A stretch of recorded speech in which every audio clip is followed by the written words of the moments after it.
Episode 3. Hate the game, not the player.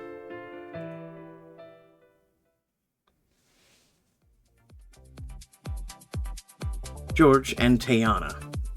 What will I do if they recognize me? I'm so close to Rick that there's no way they won't see me. What is it? Perhaps we'd better speak in private? Janie? Isn't this an interesting turn of events? What brings you here? You know this girl? You're on a twisted path. Threaten him! Oh wow. I have 104 and I only need 40. Oh yes, we know each other. You see, we share a previous employer.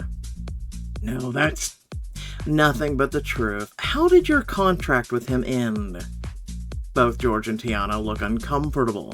They hadn't gotten the information about Rosewood Club that Jasper's parents had hired them to find, not really. Plus, I'd escaped from their clutches and embarrassed them in front of Rosewood members, the powerful sons of their current and future bosses. I'm a visible sign of their failure. Our business is confidential, Janie. I expect you'd follow the same practice. Tiana's eyes narrow as she evaluates my threat. I'm saying that I can describe how they flopped to Orton, which would mean being fired, probably. In other words, don't screw with me. Of course, I would never divulge anything about a client. We do need to speak to you in private. It's regarding the contract. I'll join you in my office in a moment, if you could give us more privacy. I touch his chest in a flirty way and bat my eyelashes at him. I hope I see you later, Mr. Orton. I slide off his lap and offer a coquettish little wave as I saunter away. As soon as I'm confident that I've disappeared into the crowd, I circle back around and seek out the guys. Hey, I think we should leave right now. Are you okay? He looks me up and down, worried, as if he's searching for a bruise, rumpled cloth, any sign that someone may have manhandled me.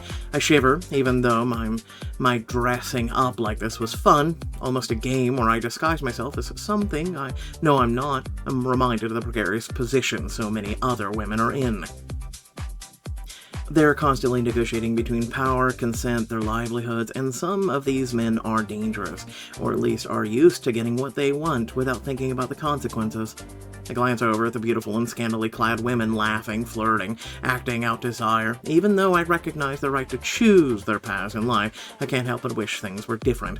I pause, debating internally what I should say. Tell the truth. George and Tiana, not those are the real names, recognize me. They're the fixers who were intimidating me and deceiving me. I think they're here on a job for Sophie's dad. Then let's go. Those two seem dangerous. Tristan texts the Rosewood Club group chat, telling the others we had to head out. Logan, Simon, and Jasper all circle back around to us. James, though, he doesn't even glance at his phone. His conversation with his father seems both animated and intense. Should we go get him? He can make his own way home. I'll see if he wants to come with us. Logan ventures over. He exchanges a few words with James and his father before returning to us. Well, that was awkward. Why? They were talking about my dad. He looks disturbed, but then he shakes it off and offers a sunny smile. Come on, let's go. I got a text from my girl. I thought she broke up with you. She wants to get back together now. Tristan and Grant exchange a meaningful look that isn't all hard to parse. I feel the same way, but Logan seems bouncy and oblivious, and I feel glad to put this behind me. No one should have wealth and power to throw a $20 million party. Private wealth at this scale shouldn't exist. Imagine what else could be done with that kind of money. For the unhoused, for the environment, for the animal shelters, or for arts, or for scholarship funds. For $20 million, you could pay 40 families their own pretty nice homes outright, securing their futures forever. But instead, Rick Orton's blowing it on champagne and call girls. It's sick. Our society's ill. Yes, unfortunately it is. Then we sit there and defend celebrities and people with that kind of money, all while simultaneously they can barely afford to feed their families. I gaze out the window. The grass looks almost silver in the car's headlights, shimmering as the blustery wind presses it flat to the ground. I imagine the wind picking up, the party going inside to those notorious downstairs rooms, and I shudder, glad that I attended early in the night when it was still out in the garden. Everything. The party, lights, George, Deanna, eavesdropping on the conversation between Rick Orden and Ronan Travis has left me unsettled. My nerves jangling like warning bells. I scroll on my phone absentmindedly to settle myself. I need more than videos about orange cats failing at jumping. I want some level of reassurance, maybe. A message from Chloe pops in. Yeah, you notice how we didn't even stop and get her or anything and tell her, hey, it's over. Back safe in the car. I'll drive to campus soon. I think I'm gonna crash. Not the car. I meant I'm tired and will be going to sleep when I get home, so if you don't hear from me, it's probably because I'm tired and have fallen asleep, not because I crashed the car.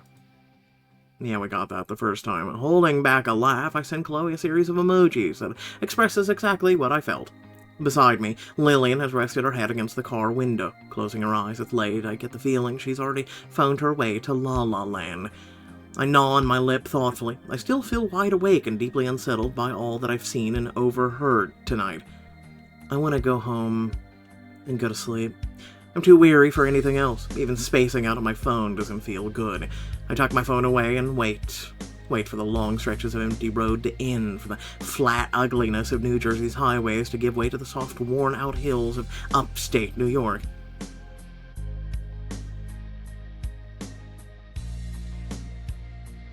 Returning to Rosewood House is a relief, a welcome gasp at the end of a long, breathless night. I like the color of the house and windows. And being in my bedroom is even better. A shower real quick to get the invisible grime off my skin. It feels like the ick from that party is a dirty film that coated me all over, even though I know it's all in my head. But the intense hot shower makes me feel better. I slip between the sheets, savoring how they scented like my laundry detergent. It's a homey, familiar scent.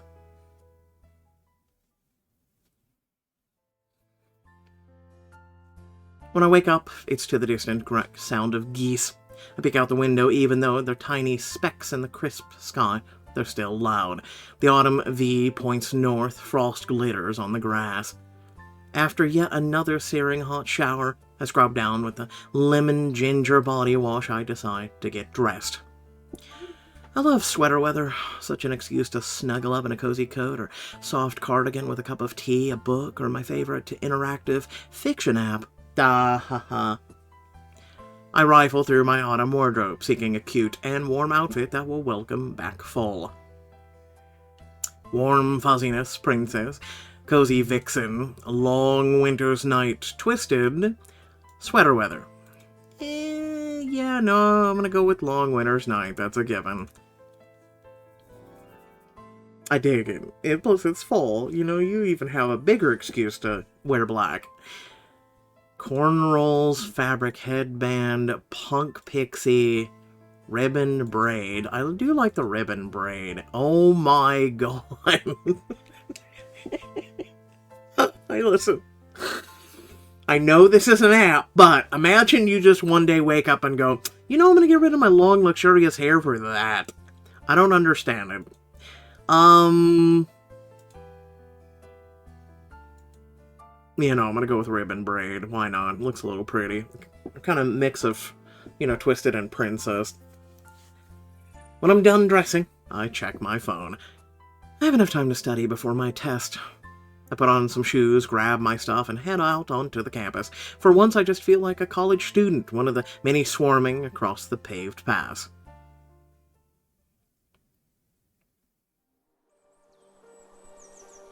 The melting frost makes the fallen leaves give off the soft, fresh spice of autumn. Around me, students have broken out their hoodies, sweaters, coats, except for the few guys who always wear t-shirts, whatever the weather. The California girls stick out like a sore thumb, all bundled up in full-length down jackets, parkas, even though it's not that cold. It's because we were surrounded by, really warm weather all year. Even though I could probably study back in my room, I love coming to the library. It's a lot cheaper than a coffee shop, where you have to buy something, and there's just something about studying in the ambience of books I love. Plus, it's quiet. I sit down and open up my textbook. It cost a fortune, because the professor insisted that we get the most recent edition. Ugh. Okay, Janie, let's do this. There isn't a test humankind has made that you can't eventually defeat. I work my way through the kinematics problems for my physics class. The practice problems from the website are boring. They're much more funnier when the professor writes them.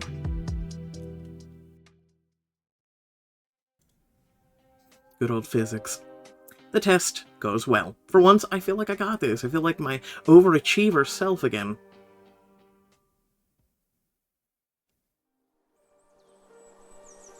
After the test, I go out to enjoy the even rare sunshine. There's a ton of people gathering around a food booths, waving Kearney's colors, just like it's game day. Several middle-aged white women with dyed blonde hair seem to be handing out free stuff.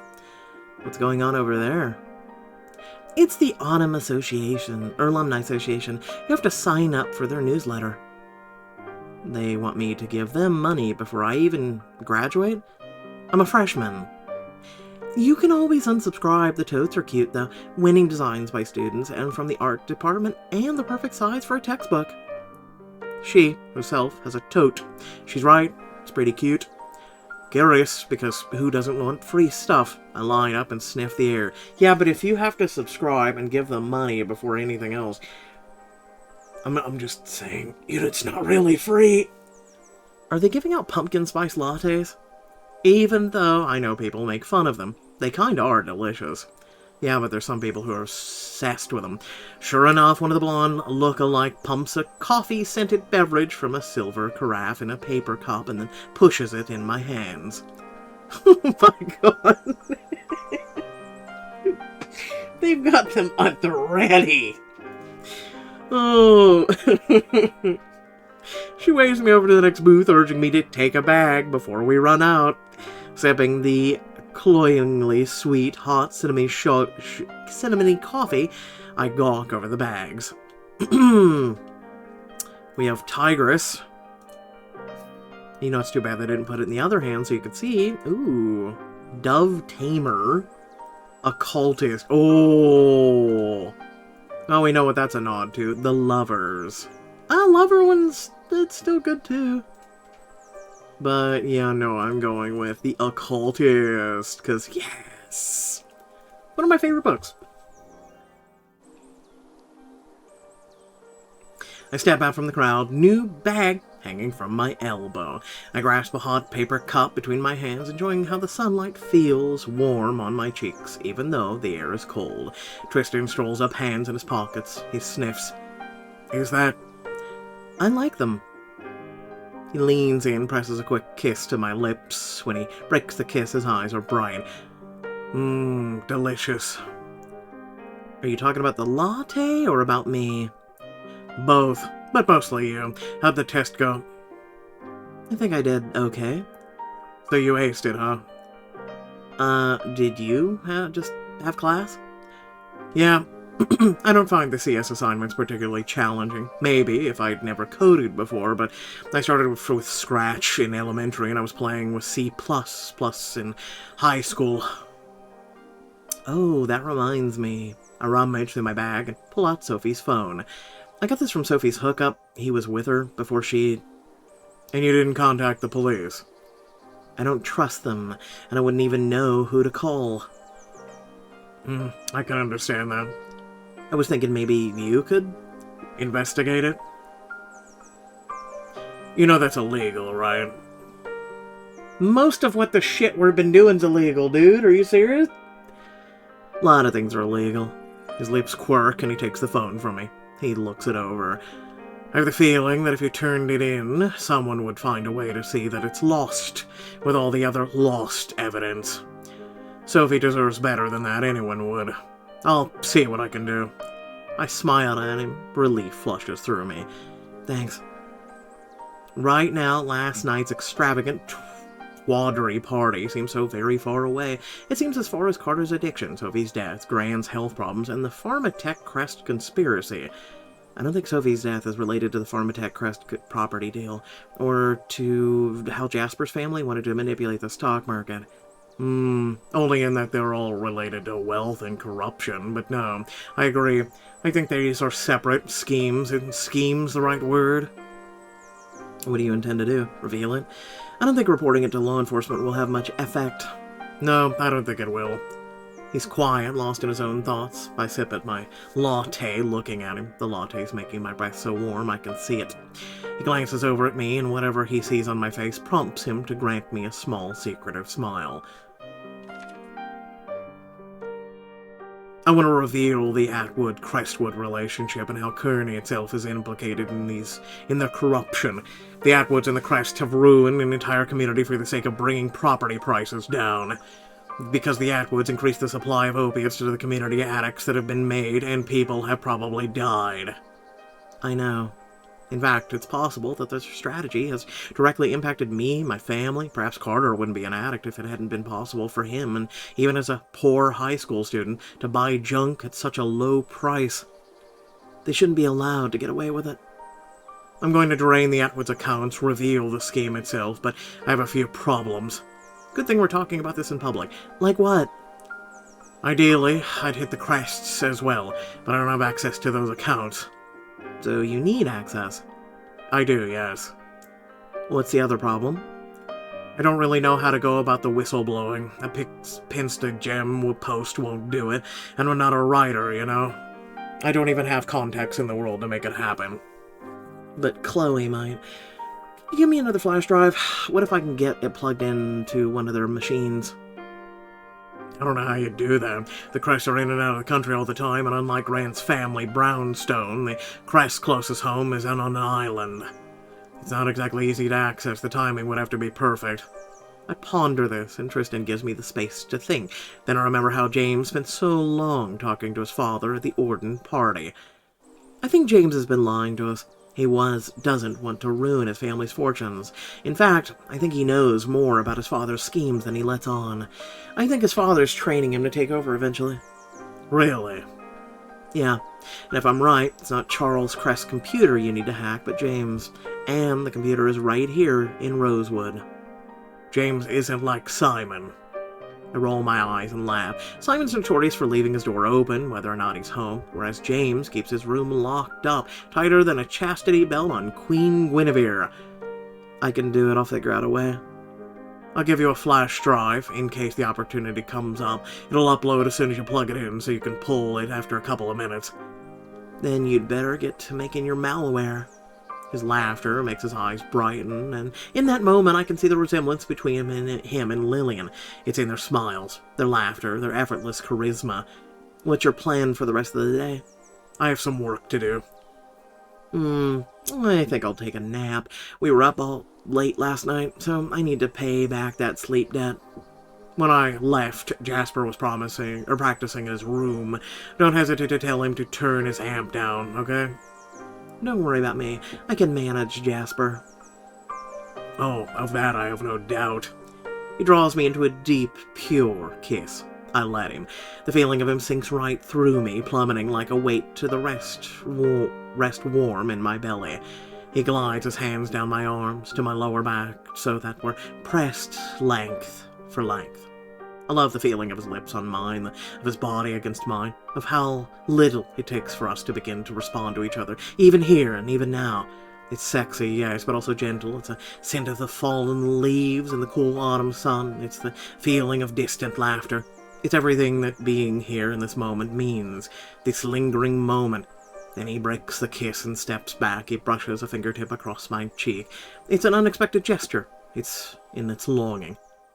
Sleep well, my beautiful, fierce girl. Then he leaves, heading towards the library. A cluster of nearby girls descends on him. They're all chattering and preening, but he brushes them off like they're nothing more than flies. As I head back to Rosewood, I'm smiling. Not even Jasper's racket can steal that feeling from me. It's because a lot of those girls don't like that, and they continue to pursue guys like that, all while simultaneously other good guys they completely ignore, because those guys would actually give them a chance. Groggily, I wake to the sound of knocking on my door. I check the time on my phone and moan at the unfairness of it all. It's 11 p.m. I slept the day away. Now I won't be able to fall asleep all night, and I'll be exhausted tomorrow. Interesting sleeping wear for being by yourself. The knocking returns, persistent. Sluggishly, I drag myself out of bed to answer the door. Did I wake you? Your light was on, so I thought I might have, so you might have headphones in. I didn't know you'd gone to bed early. She did say nap. He looks so abashed I can't help but give him a rueful smile. No, I was just napping. It's probably the best that you woke me up. He offers me a disbelieving look, like he can't believe my polite lie. It is a polite lie. If not for him, I probably would have slept the night through. I have the flash drive ready for you. Oh, do you want to come in? I was working on the malware instead of this project that's due tomorrow.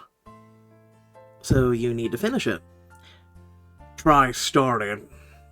All night? Probably. Flash drive. I clip the flash drive to my phone so that I'll have it with me should I ever get the opportunity to plug it into his computer. When I turn, Tristan is watching me. What is it? Come here. From the tone in his voice, I know what he wants. I do as he commands, but slowly toying with disobedience while not actually wanting to stay away. As soon as I'm close enough to grab, he pulls me against his body. I sigh into him. I can feel the beginnings of desire stirring in him and in mine. It's all the more pleasurable for the knowledge it isn't going to go anywhere. He presses his fingers to the nape of my neck, tugging me in for a kiss. Now I don't resist him at all. I close my eyes, I let him kiss me, and I kiss back. It's sweet, simple, deep. For a second, it's only us in the world with no responsibilities, but then he sighs and breaks our kiss, releasing me. What a shame. Reality calls? Unfortunately, I don't actually want to fail any classes, and Professor doesn't accept late work, so off you go to the factory? Working the night shift again. Your foreman is cruel. I'd lodge a complaint. I wish I could stay here with you all night long, but I smile at him and he sighs and leaves to obey the summons of his homework. The long nap has left me with a nagging thirst. Usually I keep a glass near my sink for water. My desk drawer stocked with canned drinks, but tonight I can't find my glass and my drawer is empty. Past Janie didn't help future Janie. Come on, Janie, why don't you have Janie's back? I contemplate throwing a robe over my PJs, but it seems little like too much effort and the boys can deal.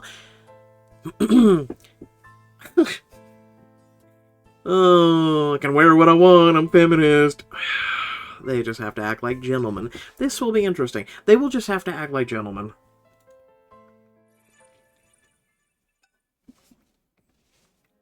I like how she'd rather stand there and contemplate it versus just putting on a damn robe. I leave my room and pad downstairs.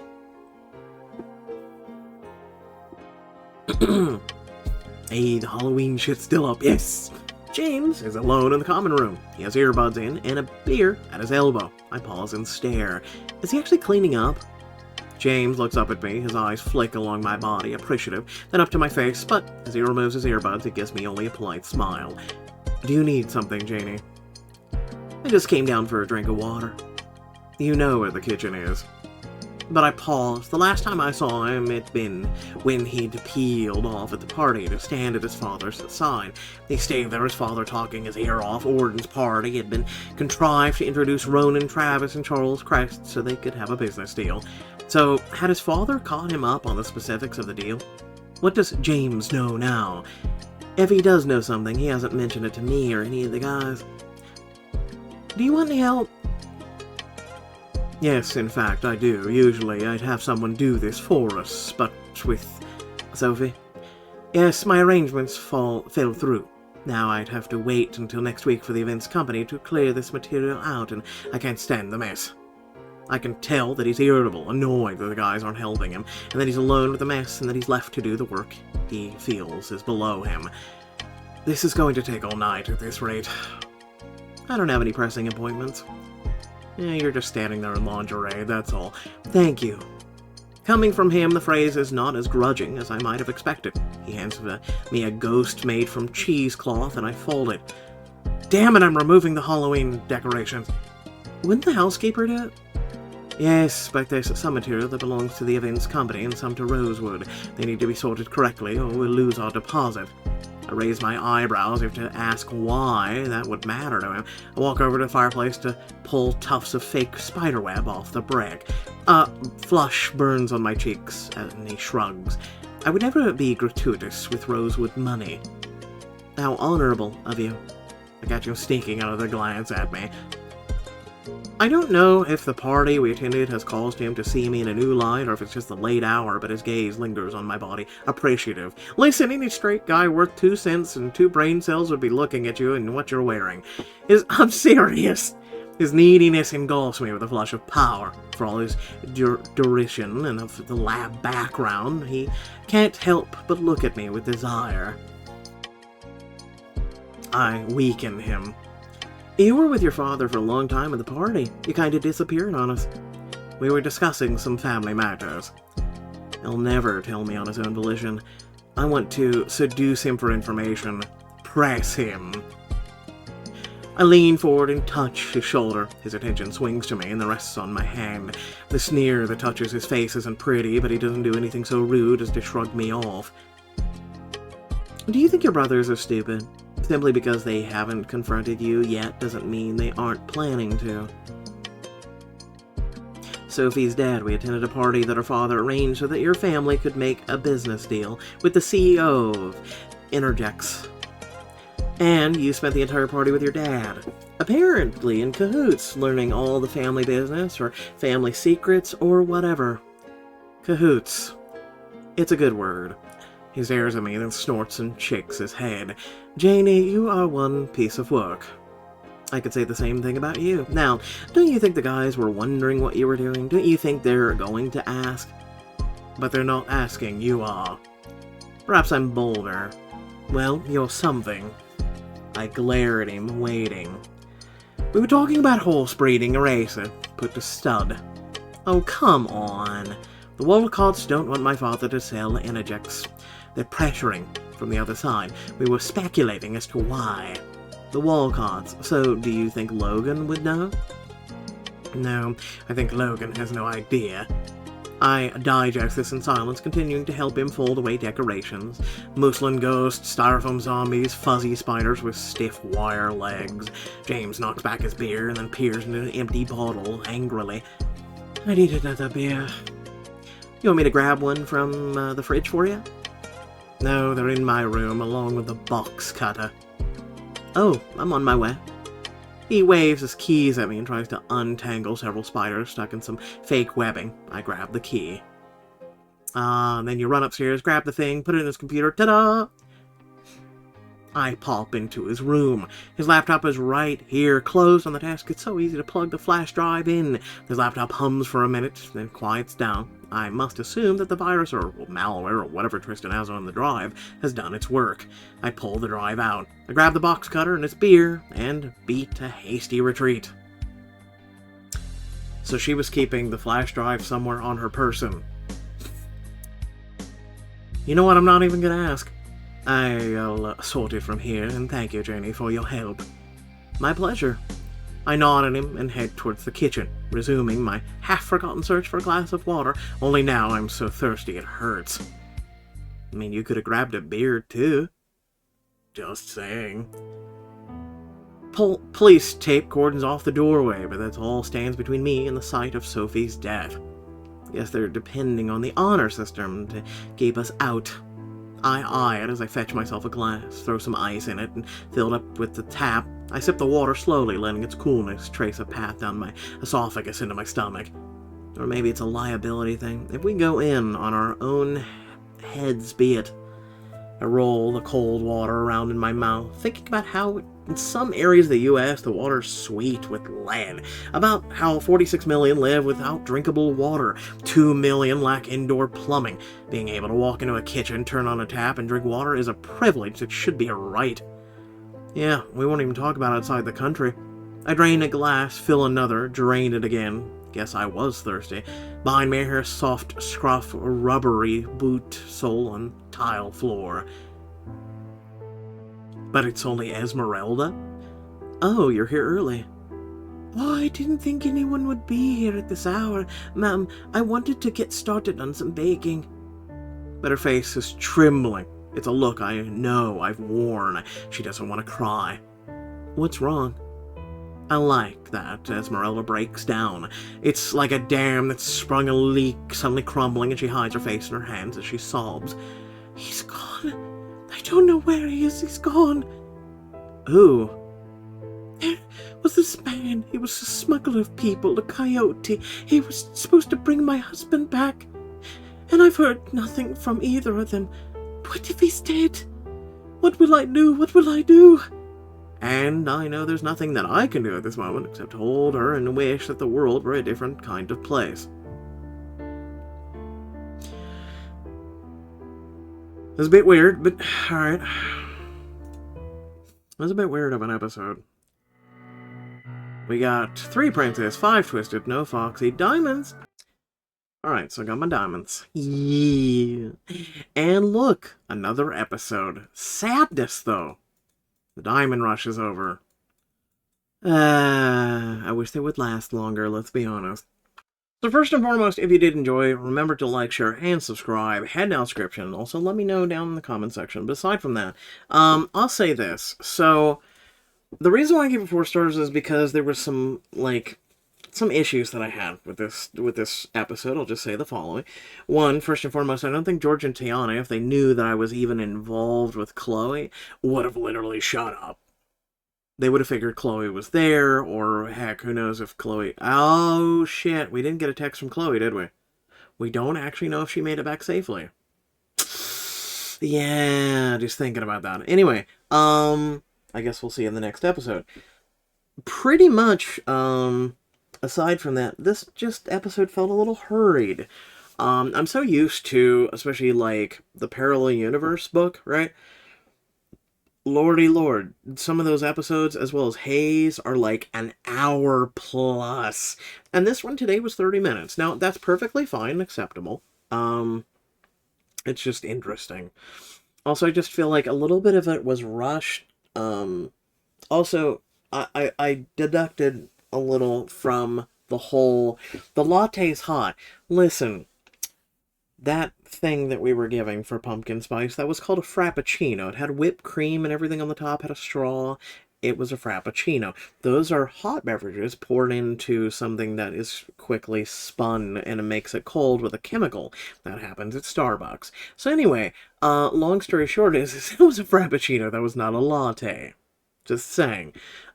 Yes, I can spot those from a literal, 100-yard dash. Anyway, I'm serious. So, yeah, no, as a coffee connoisseur and a coffee person, I deduct a little from that too. Aside from that, I enjoyed it. I mean, it was a carefree, light episode and everything else. So again, let me know your thoughts down below. But aside from that, again, if you did enjoy, make sure to like and share. And, hey, subscribe. Otherwise, catch you all later. Peace out.